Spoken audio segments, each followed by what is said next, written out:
നമസ്കാരം. സർക്കാരിനോട് ഒരു അഭ്യർത്ഥനയുണ്ട്. ഈ ഓണക്കാലത്ത് 2 കിറ്റ്, ഒന്ന് ആ രാജീവ് ചന്ദ്രശേഖരന്റെ വീട്ടിലും മറ്റൊന്ന് വി.ഡി. സതീശന്റെ വീട്ടിലും കൂടെ കൊടുക്കണമെന്ന് ഒരു താഴ്മയ അഭ്യർത്ഥനയുണ്ട്. കാര്യം ഒരു സൈഡിൽ കൂടെ വിലക്കയറ്റം വിലക്കയറ്റം എന്നുള്ള മോങ്ങൽ രണ്ടുപേരും ഒരുമിച്ച് നടത്തുകയാണ്. രണ്ടുപേർക്കും 2 രൂപമാണെങ്കിലും ഒരേ സ്വരം ആണെന്നുള്ള കാര്യം എല്ലാവർക്കും അറിയാം. രണ്ടുപേരും പ്രാർത്ഥിക്കുന്നതും തിരികൊളുത്തുന്നതും ചാകയ്ക്കകത്താണെന്നും നാട്ടുകാർക്കറിയാം. അപ്പോൾ അങ്ങനെ ഉള്ളപ്പോഴാണ് ഇപ്പോൾ ബി.ജെ.പിക്കാർ ഒരു കാർഡ് ഇറക്കി വിട്ടിട്ടുണ്ട്. എന്താണ്? കാണം വിറ്റാലും ഓണം ഉണ്ണാനാകില്ല. രാജ്യത്ത് ഏറ്റവും കൂടുതൽ വിലക്കയറ്റം കേരളത്തിൽ. പരാജയൻ സർക്കാർ അത്രേ. ആ ഒരൊറ്റ വാചകത്തിൽ നിന്ന് തന്നെ ആദ്യം പറയാനുള്ളത്, നിങ്ങൾക്ക് എല്ലാവർക്കും ഒന്ന് ഈ കേരളത്തിൽ നിന്ന് പോകാൻ പറ്റൂ.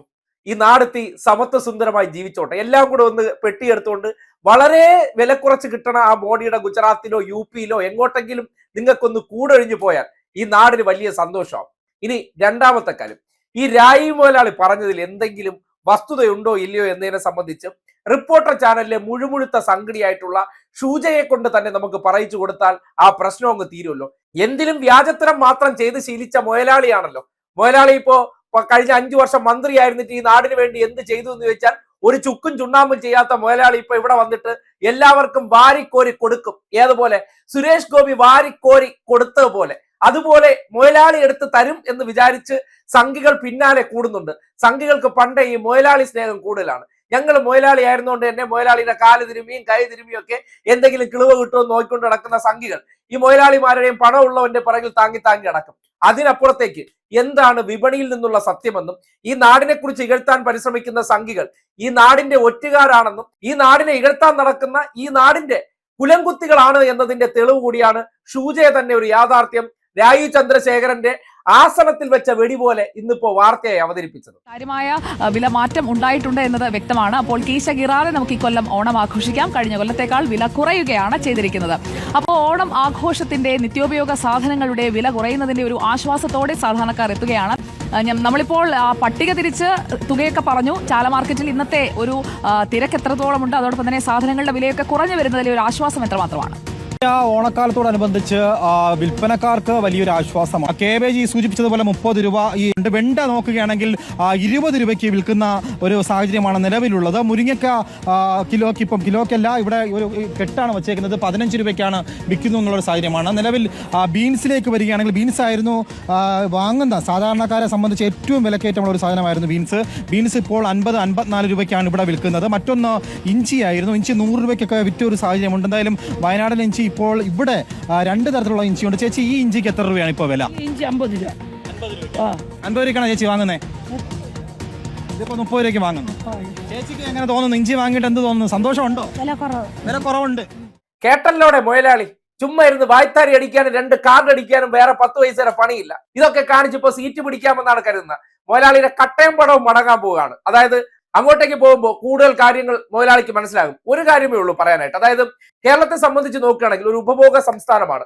അതായത് നമ്മൾ ഇവിടെ ഉൽപാദനം കുറവായതുകൊണ്ട് മറ്റ് സംസ്ഥാനങ്ങളെ ആശ്രയിച്ചാണ് പലതും നമ്മൾക്ക് ഇവിടെ കിട്ടുന്നത്.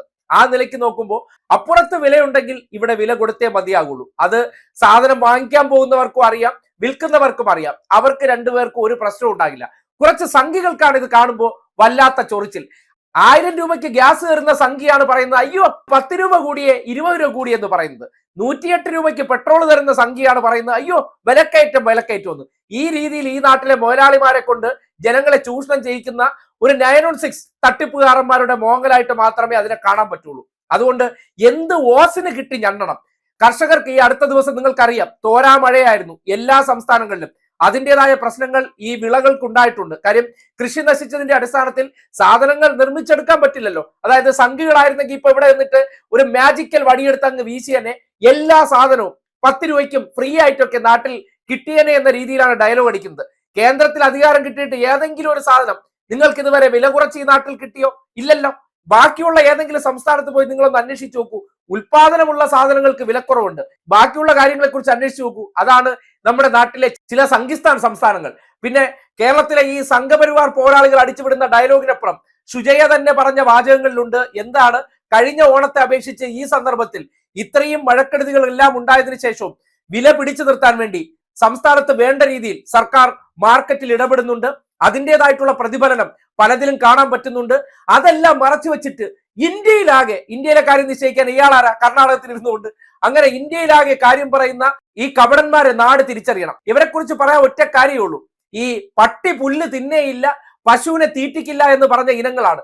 ഞങ്ങളെ തിന്നില്ല, ബാക്കിയുള്ളവരെ തീറ്റിക്ക കൂടി ചെയ്യില്ല എന്ന് പറയുന്ന ഈ നാടിന്റെ ശത്രുക്കളായിട്ടുള്ള ഇത്തരം സംഘികളുടെ വ്യാജ വാർത്തകളിൽ നിങ്ങൾ വീണു പോകരുത്. ഈ ഓണക്കാലം സമത്വ സുന്ദരമായി ആഘോഷിക്കാൻ വേണ്ടിയുള്ള എല്ലാ ഇടപെടലും ഈ പ്രതിസന്ധിയുടെ ഘട്ടത്തിൽ നമ്മുടെ നാട്ടിൽ നിന്ന് പണം പിരിഞ്ഞുകൊണ്ട് പോയിട്ട് അത് തിരിച്ചു തരാതെ അതും കൊള്ളയടിച്ചുകൊണ്ട് പോകുന്ന കള്ളന്മാരുടെ ഈ വാക്കുകളിൽ വീഴരുതെന്ന് മാത്രമാണ് ഈ നാട്ടിലെ നല്ലവരായിട്ടുള്ള ജനങ്ങളോട് പറയാനുള്ളത്.